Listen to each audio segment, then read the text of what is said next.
இருக்கக்கூடிய வள்ளியும் வேடவர் குலத்துல பிறந்தது. அதாவது பாத்தீங்கன்னாக்கா வள்ளி அம்மா யாரு இருக்காங்க அப்படி தெரிஞ்சுட்டு நீங்க பொண்ணு பாக்குறதுக்காக வந்திருக்கீங்க. ரொம்ப சந்தோஷம்.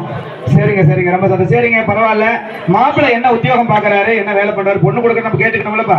அவர் இங்க கவனிங்கப்பா. மாப்பிள்ளை என்ன வேலை பாக்குறாரு?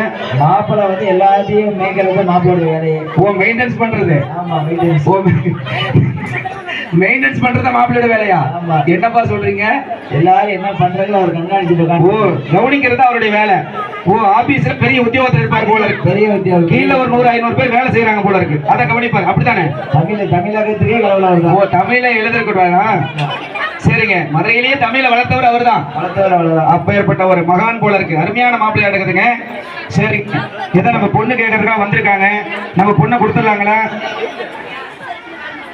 இப்பதான் விசாரிச்சுட்டே இருக்கிறேன். பொண்ணை காட்டுங்க. மாப்பிள்ளை ஏதாவது தண்ணி கண்ணி போடுவாரா?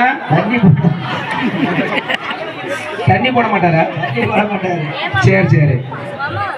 ஓ, சந்தன வாசத்தோட, சந்தன சவ்வாது பன்னீர் அத்தனை புனகு சவ்வாதோட வாசனையோட இருப்பாரு. இந்த வாசனை எதுக்கு போத்துறதுன்னு எனக்கு தெரியலையே. எல்லாம் ஏதாவது வாசனை தெரியறதுக்கு இல்லாம சாசனை பூச்சுறீங்களோ? அப்படிலாம் இல்ல, அப்படிலாம் இல்ல. மாப்பிள்ளை வந்தாவே கமகமன் இருக்கும். ஓ, மாப்பிள்ளை வந்த உடனே கமகம்னு ஒரு வாசனையா இருக்கும்.